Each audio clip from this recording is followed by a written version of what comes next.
Warren Buffett said, "It takes 20 years to build a reputation and 5 minutes to ruin it." What's a real-life example of this? Gerald Ratner. At one time Ratners were a nationwide chain of jewelry shops in the UK. They were known as an affordable jewelry shop. In 1991 he was a guest at the Institute of Directors and made a speech where he called the stuff sold by his shops, total crap. A popular range of earrings was described as being cheaper than a prawn sandwich and compounded it by saying the prawn sandwich would last longer. Shares in the company dropped like a stone and he was fired by the majority company shareholders. Former Brooklyn/Los Angeles Dodgers baseball player and executive Al Campanis. He had a brief career as a player with the Brooklyn Dodgers, playing only 7 games with them in 1943, but spent a lot of time in the minor leagues and played 1 season in the minors with Jackie Robinson the year before Robinson became the first African-American player in the majors. After retiring as a player he became a scout and moved up in the organization to become the general manager of the Dodgers in 1968.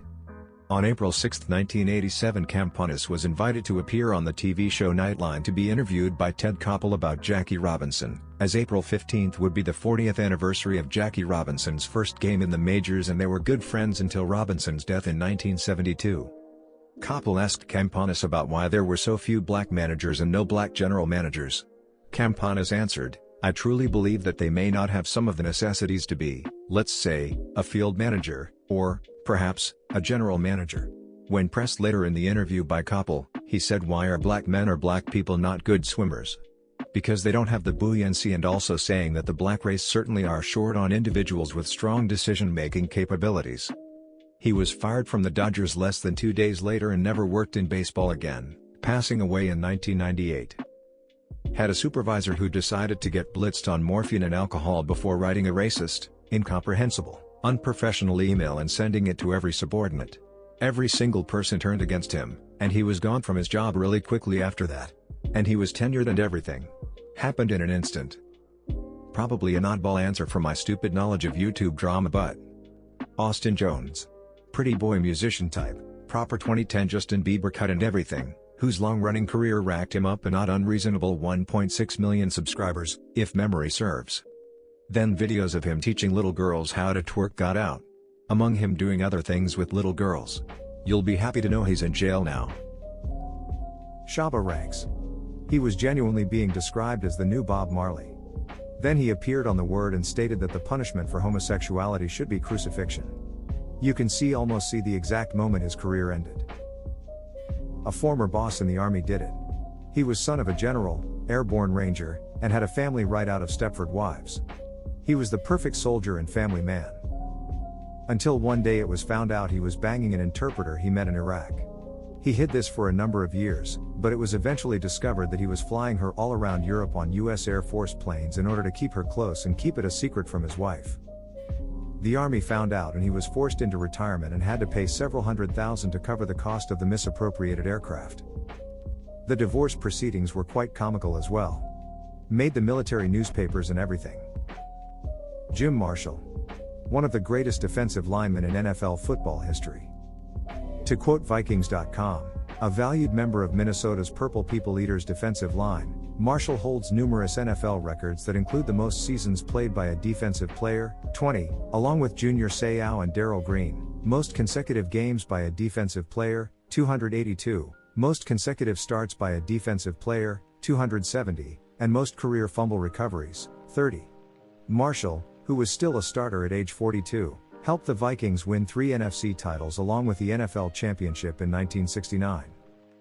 However, one day, in one game, Jim Marshall had a quick lapse in judgment and now almost every NFL fan remembers Jim Marshall for one mistake he made. He picked up a fumble and ran the wrong way.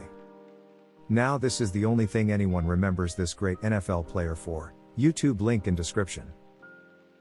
A pizza delivery guy was belittled out of tip by rude local car dealership employees. They went really off on one, treating him badly, and threatened to get the pizza delivery guy sacked.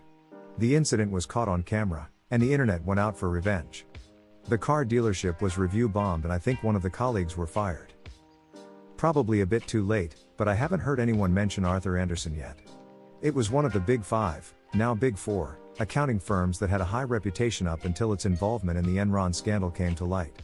If you work at any major, or minor, US-based public corporation, it is very likely that one of the big four accounting firms audits the quarterly and annual books, and is very big business. These firms have hundreds of thousands of employees worldwide. I'll link the Wikipedia article below, but the gist is Arthur Andersen was the firm responsible for auditing Enron's financial statements, and when the extent of their fraud became public knowledge, Arthur Andersen lost all credibility virtually overnight. What ultimately did them in, though, was that they were found guilty of obstruction of justice for destroying documents related to the Enron investigation, which is a federal felony. This meant they could no longer legally service publicly traded companies and had to lay off nearly 98% of its staff. Pretty crazy.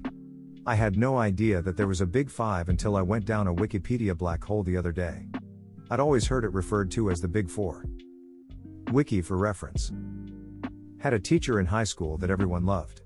He always helped kids who were being bullied, fully sat down with us and tried to mediate any conflict in groups as well. No one had a bad thing to say about him. One day a news story breaks that a teacher was caught filming up girls' skirts at the mall. Next day our favorite teacher had taken a few personal days. Everyone defended him, saying it was only a coincidence that he was gone.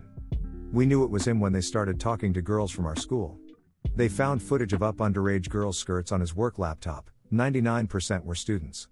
He was only caught because he attempted to try it in public and was seen by a security guard and tried to flush the evidence down the toilet. Destroyed his career, family and life. Joe Paterno went overnight from one of the most respected coaches in all of sports and a hero at Penn State for his fundraising efforts to a known enabler of one of the most infamous pedophiles ever. The CEO of Abercrombie & Fitch, when he said something like, "I want cool people to wear our clothes, not fat people," when asked why they didn't carry any plus-sized clothes for women. The term cancelled wasn't really a thing back in 2013, but man did A and F get cancelled hard after that. The PR chick traveling to South Africa who tweeted something like, "Heading to Africa, hope I don't get AIDS. Just kidding, I'm white."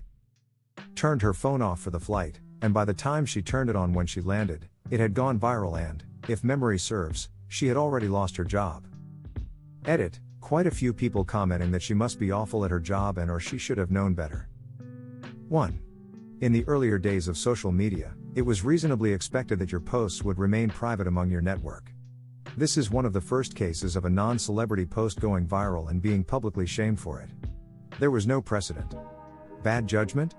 Of course, but 2013 and 2022 are very different times. 2. Her ability to craft effective corporate communications is not diminished by the poor judgment mentioned above that she exercised once. Presumably, she was hired by other firms, and perhaps rehired by her old firm, not because of her fame, but because she was actually skilled at what she does. Edit 2, while I haven't seen it, the sheer number of references to the Family Guy seems to indicate that yes, they did parody this situation in an episode. Seems like Seth MacFarlane's brand of humor. Chris Benoit. Chris Benoit was one of the best technical pro wrestlers in the world who for years had made a name for himself all over the world, from New Japan, ECW, WCW and WWE. He was a former heavyweight champion and had main evented WrestleMania and had wrestled on TV on a weekly basis and had matches with all the biggest names in the world. One day Chris Benoit, his wife and son were all found dead, the incident being all over the news, and the police were investigating a murder and looking for a suspect. While this was happening during an episode of Monday Night Raw, the WWE hosted a memorial to honor Chris Benoit for all his work he had done throughout his career. The next day it was revealed that it was Chris Benoit who murdered his wife and son and then had committed suicide. It was also noted that their son, who he had murdered, had a disability.